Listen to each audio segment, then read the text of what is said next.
Hello everyone, welcome back to this channel. Aspirant वाली channel है, आप सभी के लिए चैनल है। तो we are going to start this lecture 8 और चलिए स्टार्ट करते हैं फिर लेक्चर 8 हमारा। अभी हम लोग जो पढ़ने वाले हैं इस लेक्चर में, it is all going to be, it is like about the monetary policy. देखिए मॉनेटरी पॉलिसी क्या है। मॉनेटरी पॉलिसी यार किसी भी देश में ना, वहाँ पे बहुत सारी बैंक्स जो होती हैं, उन बैंक्स को रेगुलेट करने के लिए, देश की इकोनॉमी को रेगुलेट करने के लिए, देश में इन्फ्लेशन को रेगुलेट करने के लिए, किस रेट पे आपको लोन मिले, इन सारी बातों को रेगुलेट करने के लिए यू हैव दिस अथॉरिटी। आपके पास कुछ अथॉरिटीज होती हैं, कुछ संस्थाएं होती हैं, कुछ सेंट्रल संस्थाएं होती हैं, एक सेंट्रल अथॉरिटी होती है। तो लेकिन इन सब चीज को रेगुलेट करने के लिए एक प्रोसेस होना चाहिए। उस प्रोसेस का नाम क्या है? इसी प्रोसेस को बोलते हैं monetary policy. Monetary policy is a process जिसके थ्रू आपकी सेंट्रल अथॉरिटी, या भारत के केस में आरबीआई ऑफ कोर्स, आपके मनी क्रिएशन, मनी सप्लाई को रेगुलेट करती है। ओवर द टाइम इस मॉनेटरी पॉलिसी का जो ऑब्जेक्टिव है वो चेंज करते रहता है। कभी प्राइस स्टेबिलिटी ऑब्जेक्टिव रहेगा, कभी लोन सही सेक्टर्स पे मिलते रहे, प्रायोरिटी सेक्टर लेंडिंग होते रहे सही से, इकोनॉमिक ग्रोथ करते रहे सही से। तो ये हमेशा चेंज होते रहता है। तो अभी हमारा जो आरबीआई का मेन पॉलिसी, वो भी देखेंगे कि क्या ऑब्जेक्टिव है। इन सारी चीजों के बेसिस पे मेन जो हमारा मकसद है कि फाइनेंशियल स्टेबिलिटी ही हमारा रहे, यानी कि और इस फाइनेंशियल स्टेबिलिटी आए, इकोनॉमिक ग्रोथ आए, इकोनॉमिक डेवलपमेंट आए, प्राइस स्टेबिलिटी मेंटेन रहे। और अपने असेसमेंट के बेसिस पे, अपने फाइनेंशियल कंडीशन, इन सारी चीज़ों के बेसिस पे जो आरबीआई होती है वो एक अपने स्टैंड लेती है कि हाँ मुझे क्या करना है, मुझे कौन से मॉनेटरी मेजर्स लेने हैं, किस तरीके से मेजर्स लेने हैं, क्या मेरे इंस्ट्रूमेंट होंगे, क्या मेरे इक्विपमेंट्स होंगे कि मैं जो मेरा जो ऑब्जेक्टिव है उसको कैसे अचीव कर सकूँ। This all will be covered under the monetary policy, है ना। तो इसको देखने के लिए जैसे हमने क्या बोला कि 2015 में एक फ्रेमवर्क बनाया जिसे हम बोलते हैं मॉनेटरी पॉलिसी फ्रेमवर्क। अब ये एक फ्रेमवर्क जो था वो एक एग्रीमेंट था गवर्नमेंट ऑफ इंडिया के बीच में और आरबीआई के बीच में। Year is very important, it was in 2015। क्या हुआ उस 2015 के साल में? पहली बात तो यहाँ पर डिस्कशन किया गया कि हमारा मेन ऑब्जेक्टिव क्या रहने वाला है। मेन मकसद हमारा था प्राइस स्टेबिलिटी को मेंटेन करना, बल्कि ग्रोथ रहेगा, ग्रोथ भी है हमारे ध्यान में, लेकिन what is the most important thing which we are going to keep in mind while formulating the monetary policy? It is the price stability. Price stability यानी कि आपको महंगाई को कंट्रोल करना है, इन्फ्लेशन कंट्रोल करना है। और उसके बाद हमने बोला मॉनेटरी पॉलिसी भारत में ऑपरेट कौन करती है? ऑफ कोर्स आरबीआई करेगी। हमने फिर एक टारगेट भी सेट किया है कि हम ना अपना इन्फ्लेशन टारगेट जो है वो 4% रखेंगे, और फिर भी अपने आप को थोड़ा सा प्रूफ देने के लिए, थोड़ा सा सेफ्टी नेट देने के लिए वी विल मैनेज की +-2%, यानी कि 6% या फिर 2%। अगर इतना है इन्फ्लेशन तो ठीक है, हम कंट्रोलेबल एक लेवल में है। और अगर चीजें उससे और खराब जाती है, उससे कम जाती है, तो हाँ हमें कुछ और स्टेप्स लेने पड़ेंगे। लेकिन जो इन्फ्लेशन टारगेट है ये डिसाइड कौन करता है? It is by the government of India. RBI के कंसल्टेशन के साथ इसे डिसाइड किया जाता है। आरबीआई एक्ट 1934 ने इसे ये पावर दिया है कि वो टारगेट कर सकते हैं। अच्छा, हम जो बोल रहे हैं कि प्राइस स्टेबिलिटी मेंटेन करना है, यानी कि जो आप इन्फ्लेशन का बात कर रहे हो, कौन सा इन्फ्लेशन? हमने इससे लेक्चर्स में, पिछले वाली लेक्चर्स में पढ़ा भी था, बहुत सारे कंज्यूमर प्राइस इंडेक्स थे, है ना, रूरल था, लेबर था, इंडस्ट्रियल वर्कर्स था। तो यहाँ पे जो इन्फ्लेशन जो डेटा यूज करती है आरबीआई, ये है consumer price index combined, published by the ministry of statistics and the programme implementation. ठीक है।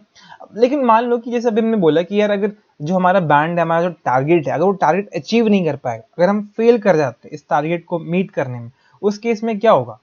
अगर आप लगातार 3 महीने तक, 3 कॉन्जिक्यूटिव क्वार्टर्स तक, यानी कि लगभग मान के चलो आप 4, 8, 3 यानी कि 9 मंथ्स तक अगर आप अपने टारगेट को अचीव नहीं कर पाते हैं, उस केस में आरबीआई को एक रिटन रिपोर्ट लिखना पड़ेगा गवर्नमेंट ऑफ इंडिया को कि भाई बताओ क्यों हुआ, क्यों फेल कर गए, कहाँ पे आप क्या स्टेप्स लेने वाले हो, कितना टाइम लगने वाला है, कैसे आप टारगेट अचीव करोगे। This all are mention in this monetary policy framework. ठीक है, ये इंपॉर्टेंट है कि आपको रिटन रिपोर्ट लिखना पड़ता है 9 महीने के बाद गवर्नमेंट ऑफ इंडिया को। गवर्नमेंट ऑफ इंडिया ने फिर 2016 में एक कमेटी बनाई, जिस कमेटी का मेन मकसद ही क्या रहेगा? भारत में मॉनेटरी पॉलिसी को डिसाइड करना, पॉलिसी रेट को डिसाइड करना। अब क्वेश्चन आता है कि जो मॉनेटरी पॉलिसी कमेटी है, क्या वो बहुत सारे रेट्स को डिसाइड करती है, रिवर्स रेपो रेट को डिसाइड करती है, नहीं, ये सिर्फ रेपो रेट को डिसाइड करती है, सिर्फ पॉलिसी रेट को डिसाइड करती है। अभी समझेंगे कि रेपो रेट क्या होता है, रिवर्स रेपो रेट क्या होता है, ठीक है। चलो ओके, अब इसी 2016 या जो फ्रेमवर्क हुआ या जो मॉनेटरी पॉलिसी कमेटी बनाई गई, इसका मेन मैंडेट क्या दिया गया कि आपको 4 मीटिंग तो करनी है, एटलीस्ट साल में 4 मीटिंग तो करो। लेकिन ये जो एमपीसी है अपनी थोड़ी सी तेज है, ये ना एक साल में 6 बार मीटिंग कर लेती है, बाई मंथली मीटिंग कर लेती है, ठीक है। तो अब इस एमपीसी में कितने मेंबर्स है, 6 मेंबर्स है, 3 आरबीआई से हैं, बाकी लोग जो है वो गवर्नमेंट अपॉइंट करती है 3, ठीक है ओके। और गवर्नर के पास भी एक सेकंड कास्टिंग वोट होता है ना, ये आपको ध्यान में रखना है। एमपीसी की जो डिसीजन है वो बाइंडिंग है, और एमपीसी जो है अथॉरिटी है वो सिर्फ रेपो रेट डिसाइड करती है, ना कि रिवर्स रेपो रेट, सीएआरआर, एसएलआर, ये बैंक या आरबीआई डिसाइड कर रहा है। लेकिन जो मॉनेटरी पॉलिसी कमेटी है वो सिर्फ आपका रेपो रेट डिसाइड करती है। ये बहुत ही इंपॉर्टेंट लाइन में बता रहा हूँ आपको, ठीक है। और सेकेंड जो और इम्पोर्टेंट चीज ये है कि आरबीआई या जो मॉनेटरी पॉलिसी कमेटी है, इसका मेन जो प्रायोरिटी है वो क्या है, प्राइस स्टेबिलिटी है, इन्फ्लेशन टैकलिंग है, ना कि ग्रोथ डेवलपमेंट है, वो सेकेंडरी है। लेकिन हाँ, price stability is the most important and the priority for this monetary policy committee. ये तो हमने बोल दिया कि मॉनेटरी पॉलिसी का ऑब्जेक्टिव ये है, मॉनेटरी पॉलिसी का मकसद क्या होता है, कौन बनाती है, कौन करती है, अपनी आरबीआई है। लेकिन करती कैसे है, इंस्ट्रूमेंट क्या है, टूल्स क्या है, आरबीआई किस तरीके से इन चीजों को करती है। देखिए, हमारा जो मेन मकसद है कि हम जो बैंकों पे कंट्रोल लाएं, उनके जो लोन देने के रेट है उनको रेगुलेट करें, किस इन्फ्लेशन को, जैसे मान लो कि भारत में अगर इन्फ्लेशन है तो इसका मतलब क्या है कि लोगों के पास पैसे बहुत हैं, यही है ना, पैसे बहुत है इसीलिए लोग डिमांड ज्यादा कर रहे हैं। और जब डिमांड करोगे और उसी पॉइंट ऑफ टाइम में चीजें बन नहीं पाती हैं, तो वहां पे चीजें कम हो जाएंगी, सप्लाई कम हो गया, डिमांड ज्यादा है, तो इन्फ्लेशन आता है। यानी कि अल्टीमेटली पैसे अगर आप कर्ब कर लो, पैसे को आप थोड़ा सा कम कर दो, यानी कि पैसा किस चीज का पार्ट है, उसी बैंकिंग सिस्टम का तो पार्ट है ना। तो अगर आपको इन्फ्लेशन कम करना है, इसका सिंपल सा मतलब है कि आपको पैसे को कम करना है। पैसे को कम करने के लिए बैंकों पे आपको रेगुलेट करना पड़ेगा। कि मान लो बैंक अगर सस्ते रेट पे आपको लोन दे रहे हैं, 5% पे लोन दे रहे हैं, तो आप लोन लेके आराम से चीजें कर रहे हो, ठीक है। लेकिन जैसे ही बैंक 10% लोन देंगे, तो आप फिर सही बात है, आप लोन लोगे नहीं, लोन लोगे नहीं तो आप इन्वेस्ट नहीं करोगे, इन्वेस्ट नहीं करोगे तो सही चीजें होंगी नहीं, डेवलपमेंट होगा नहीं उतना कुछ खास। लेकिन ये जो रेट है 5 से 10 कब हो जाएगा, 10 से 5 कब होगा, ये अगर कोई सेंट्रल अथॉरिटी वो डिक्टेट कर दे तो हो जाएगा। तो यस, आरबीआई ऐसे ही काम करेगी, वो रेगुलेट करेगी। तो बहुत सारे रेट है, जैसे एक रेपो रेट है, ये टूल है। रेपो रेट का मतलब होता है, जैसे मान लो कि जो बैंक्स हैं उनको ना शॉर्ट टर्म, आजकल क्या होता है कि बैंक जो होती है उनको लॉन्ग टर्म पैसा नहीं चाहिए। आपको भी पता है कि हर 15 दिन पे आरबीआई को रिपोर्ट देना है, मतलब इन सारे बैंकों को बेचारों को रिपोर्ट देना है आरबीआई को कि आपने कितना ट्रांजैक्शन किया है, क्या आपकी सिस्टम है, क्या आपका चेक्स एंड बैलेंस है। तो अगर 15 दिन पे रिपोर्ट देना है, अगर आप नहीं कर पा रहे तो आप इन केस अगर आपको पैसे की जरूरत है तो आप शॉर्ट टर्म बोरोइंग करते हो। शॉर्ट टर्म बोरोइंग पहला चीज करते हो। दूसरा कि आप ना शॉर्ट टर्म बोरोइंग इसलिए भी करते हो क्योंकि जो शॉर्ट टर्म बोरोइंग का रेट होता है वो मार्केट रेगुलेटेड होता है। तो मार्केट अगर फ्लक्चुएट कर रहे हैं तो आप मार्केट का फायदा उठाना चाहोगे, उस केस में आप शॉर्ट टर्म ये लोन लेते हो। तो रेपो रेट एक ऐसा तरीका है, अगर कोई भी बैंक, ठीक है, ये कोई भी बैंक आरबीआई के पास जाएगी लोन लेने के लिए, शॉर्ट टर्म लोन लेने के लिए, ओवरनाइट लिक्विडिटी के लिए, तो जिस रेट पे बैंक को पैसा मिलेगा वही है आपका रेपो रेट। यहाँ पे एक टर्म है net demand and total liabilities. इसका मतलब क्या है यार, बैंक के पास आपने पैसे दो तरीके से जमा किए हैं। पहला, एक जो आप डिमांड के तौर पे निकाल सकते हो, और दूसरा टाइम। लेकिन वो तो बैंकों के लिए लाइबिलिटीज है, इसी हम बोलते हैं net demand and time liabilities, ठीक है। तो उसी में से जो है, यानी कि बैंकों के पास जो पैसा है टोटल, उसे हम क्या बोलते हैं, net demand and time liabilities बोलते हैं, ठीक है ओके। तो इसका 0.25% अगर आपको पैसा चाहिए तो जिस रेट पे मिलता है, बैंक जो देती, आरबीआई जो देती है, उसे हम रेपो रेट कहते हैं। ये एक शॉर्ट टर्म है, ठीक है। इसी रेपो रेट को हम क्या बोलते हैं, पॉलिसी रेट भी कहते हैं, जो मॉनेटरी पॉलिसी कमेटी अपनी डिसाइड करती है। क्योंकि अगर बैंकों ने, मान लो कि आरबीआई ने यही रेट ज्यादा कर दिया, 10% कर दिया, तो सिंपल से बात है ना, जब बैंकों को आरबीआई से पैसा ही इतना महंगा मिल रहा है, तो जब वो इन्वेस्टर्स को पैसा देंगे तो 12% पे देंगे, अपना 2% तो कमाएंगे कम से कम। जब इतना महंगा इंटरेस्ट रेट मिलेगा तो कोई भी इन्वेस्टर इन्वेस्ट नहीं करना चाहेगा, तो मार्केट में पैसा कमी हो जाएगी, पैसे नहीं रहेंगे तो इन्फ्लेशन ऑटोमेटिकली चीज़ें कम हो जाएंगी ना, इसलिए। सेकेंड है we have this reverse repo rate. इस केस में क्या होता है कि जो बैंक होते हैं वो पैसा मांगने नहीं जाते हैं, अगर उनके पास बहुत सारा पैसा ऑलरेडी है तो वो अपना पैसा आरबीआई के पास जमा करने जाते हैं और बोलते हैं कि भाई उस पर ना मुझे इंटरेस्ट दे दो, मुझे भी पैसे कमाना है क्योंकि मेरे पास पैसे बहुत पड़े हैं अभी। उस केस में ये बोलते हैं कि अनलिमिटेड अमाउंट, जो बैंक्स होते हैं वो अनलिमिटेड अमाउंट जमा कर सकते हैं, लेकिन आरबीआई पर डिपेंड करता है कि वो उस पर कैप भी लगा सकती है। ठीक है, इसका मेन मकसद क्या है कि अगर मार्केट में बहुत पैसा है तो उसको एब्जॉर्ब करने के लिए आरबीआई ये करती है काम, यहाँ आ जाओ मेरे पास पैसा जमा कर दो। फिर उसके बाद है कि अगर आपने रेपो रेट भी जमा किया है, जैसे मान लो कि अगर आपको लोन चाहिए तो सही बात है ना कि अगर आपको लोन चाहिए तो आप कुछ सिक्योरिटी दोगे, हमें गवर्नमेंट सिक्योरिटी जमा करोगे विद आरबीआई, ठीक है, तो आप वहां पे जमा करते हो। लेकिन जो गवर्नमेंट सिक्योरिटीज आप रेपो रेट में जमा करते हो, वो सिक्योरिटी जो आप पेपर जमा करोगे वो पेपर नहीं होने चाहिए जिस पेपर को आपने अपने एक और टूल के लिए यूज किया है। मैं अभी आगे बताऊंगा कि एक टूल होता है एसएलआर, कि आप हर बैंकों को ना अपने पास भी पैसे रखने होते हैं किसी फॉर्म में भी, जैसे वो पेपर के फॉर्म में हो सकता है, गवर्नमेंट की बॉन्ड्स के फॉर्म में हो सकता है, सिक्योरिटीज के फॉर्म में हो सकता है। तो आपने जो पेपर अपने एसएलआर के लिए रखा है उसको यूज नहीं करोगे आप यहाँ पे बैंक को, आरबीआई को देने के लिए, अपने लोन को लेने के लिए, ठीक है। लेकिन व्हाट इफ अगर उनको सही में बहुत पैसे की जरूरत है और उनके पास पेपर नहीं है, उनके पास सिक्योरिटीज नहीं है, तब उस केस में आरबीआई कहती है कि एक काम करते हैं, 2022 में हम एक नया सिस्टम लेके आते हैं। किस एक्ट के अंदर? 1934 एक्ट के अंदर, जहां पे बेसिकली आपके पास जो एसएलआर के अंदर जितने भी सिक्योरिटीज हैं, ठीक है, वहां पे आप चीजें मतलब लेके आओ और मेरे से पैसे ले लो। मतलब कहने का मतलब है, ये एमएसएफ का मतलब था, मैं उल्टा बोल दिया। एमएसएफ का मतलब क्या है कि अगर आपके पास जितने भी आपके पास जो सिक्योरिटीज थे उसमें से आपको बेसिकली क्या करना है, क्या है कि अपनी सिक्योरिटीज को आप यूज कर सकते हो हमसे लोन लेने के लिए, क्योंकि आपको बहुत लोन चाहिए, अभी आप बहुत लोन की नीड में हो।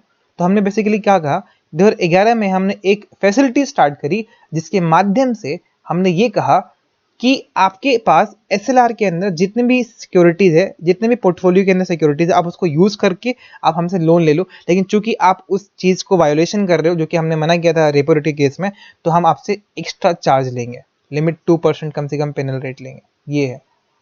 ठीक है, जैसे यहाँ पे लिखा हुआ है ना, banks can not keep SLR securities to avail loan from the RBI at repo rate.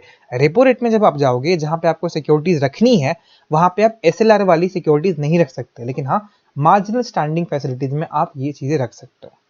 फिर एक आता है स्टैंडिंग डिपॉजिट फैसिलिटी। देखिए, स्टैंडिंग डिपॉजिट फैसिलिटी 2022 में आरबीआई ने इसे लॉन्च किया, आरबीआई एक्ट 1934 के अंदर। यहाँ बेसिकली क्या है कि बैंक को जितना पैसा जमा करना है कर दीजिए, उसमें कोई बड़ी बात नहीं है, लेकिन आरबीआई आपको कोई सिक्योरिटी, कोई कोलैटरल, ये सब चीज नहीं देगा, ठीक है, ये आपको ध्यान में रखना है। इतना बस सिंपल सा बात है कि आप यहाँ पे कोई कोलैटरल नहीं होगा। ओके, अब एमएसएफ का जो रेट होता है, मार्जिनल स्टैंडिंग फैसिलिटी का जो रेट बेसिकली होता है, ऑब्वियस सी बात है रेपो रेट से आपको थोड़ा महंगा मिलेगा। रेपो रेट प्लस 0.25% आपका ये एमएसएफ होता है, ठीक है।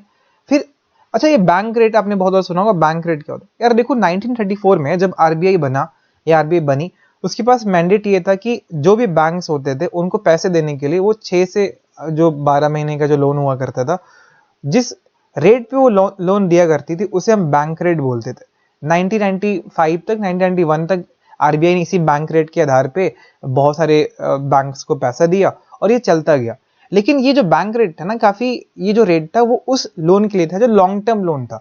1990s के आसपास हमने जब देखा कि यार ऑलमोस्ट टू बी प्रिसाइज 2000 के आसपास हमने देखा कि बैंक्स को ना शॉर्ट टर्म लोन ज्यादा चाहिए, तो हमने एक नई फैसिलिटी स्टार्ट करी जिसको हम लोग बोलते हैं लिक्विडिटी एडजस्टमेंट फैसिलिटी। यानी कि हमने 2000 तक इस बैंक रेट को यूज किया लोन देने के लिए, लॉन्ग टर्म लोन दिया करते थे। लेकिन अब हम बैंक रेट यूज नहीं करते, अब हम क्या यूज करते हैं, it's a liquidity adjustment facility, जिसके अंदर बेसिकली आप 4 चीजें यूज करते हो। रेपो रेट हो गया, रिवर्स रेपो रेट हो गया, रिवर्स रेपो रेट हो गया, एसडीएफ हो गया, एमएसएफ हो गया। यानी कि अभी आपने जो चारों चीजें पढ़ी है वो आज के करंट के टूल से बैंक जिसको यूज करती है, आरबीआई जिसको यूज करती है मार्केट को रेगुलेट करने के लिए। अदरवाइज पहले बैंक रेट हुआ करता था।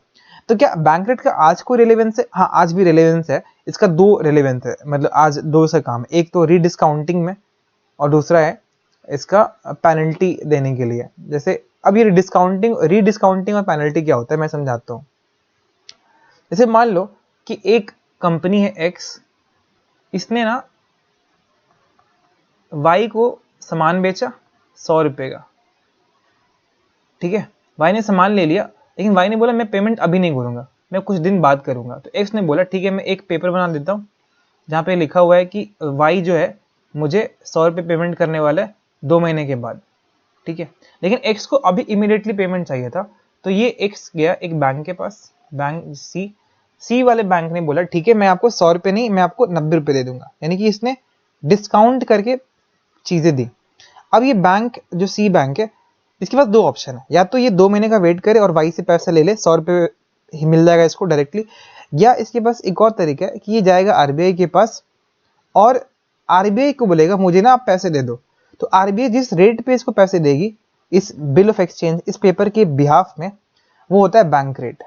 जैसे मान लो अभी बैंक रेट है 6 पॉइंट समथिंग है, तो अभी जो इसको पैसा मिलेगा वो लगभग 93 रुपीज मिल जाएगा इस सी वाली कंपनी को। अभी रीडिस्काउंटिंग क्यों हुआ?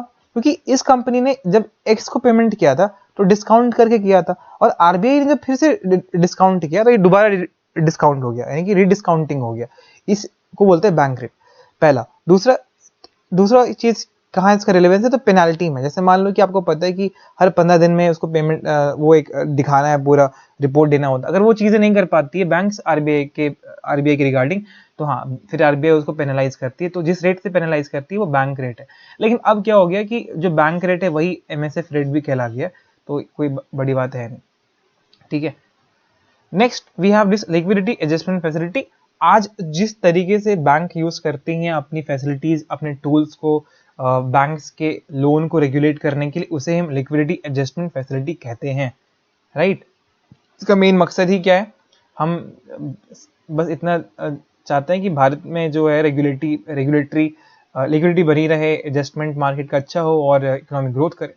नेक्स्ट क्लासेस में हम लोग पढ़ेंगे कि लॉन्ग टर्म ऑपरेशंस क्या होते हैं, ऑपरेशन मार्केट क्या होता है ना, ओपन मार्केट क्या होता है, एलएएफ कॉरिडोर क्या होता है, ठीक है। लेकिन अभी भी मैं समझा ही सकता हूँ एलएएफ कॉरिडोर देखो क्या होता है।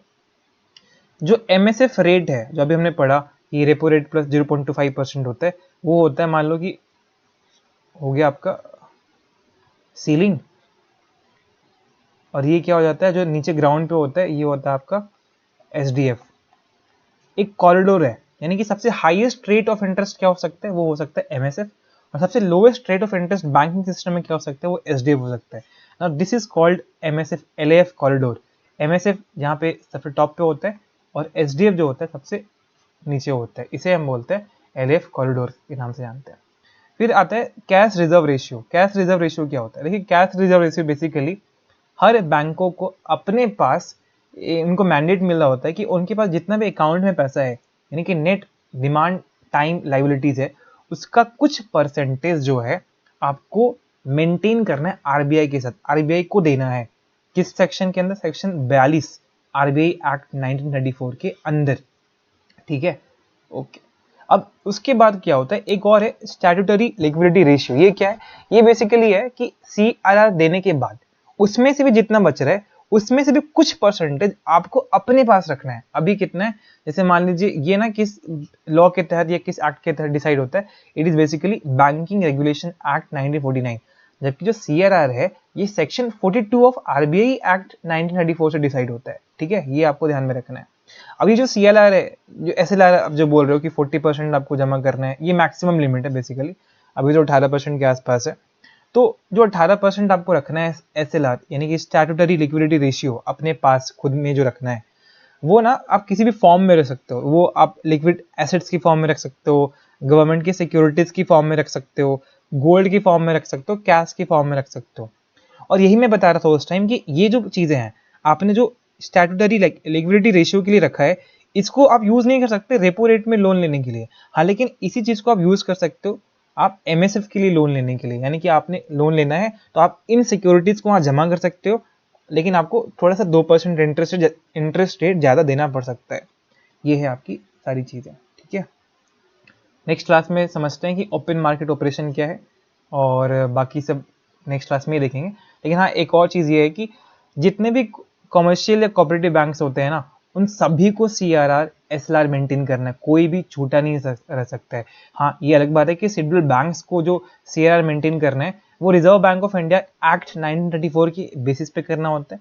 लेकिन जो नॉन शेड्यूल्ड बैंक है, वो अभी समझेंगे आगे कि नॉन शेड्यूल्ड बैंक क्या होता है, उनका जो CRR होता है वो बैंकिंग रेगुलेशन एक्ट 1949 के बेसिस पे गवर्न होता है, ठीक है। और बैंकिंग रेगुलेशन एक्ट 1949 ही जो है SLR ये सारे बैंकों के लिए गवर्न करती है। यानी कि CRR में दो कैटेगरी है, कमर्शियल बैंक के लिए अलग है, जितने भी कमर्शियल एंड कोऑपरेटिव बैंक है उसके लिए अलग है 934 की बेसिस पे। नॉन शेड्यूल्ड कमर्शियल बैंक के लिए जो है वो 1949 का बैंकिंग रेगुलेशन एक्ट है। लेकिन जो स्टैट्यूटरी लिक्विडिटी रेशियो है वो सबके लिए सेम है, किस एक्ट के आधार पे, बैंकिंग रेगुलेशन एक्ट 1949, ठीक है। आई होप आपको चीज़ समझ में आ रही होगी। चलिए नेक्स्ट क्लास में मिलते हैं, तब तक के लिए ठीक है, take care. So this is Nikhil Dubey signing of.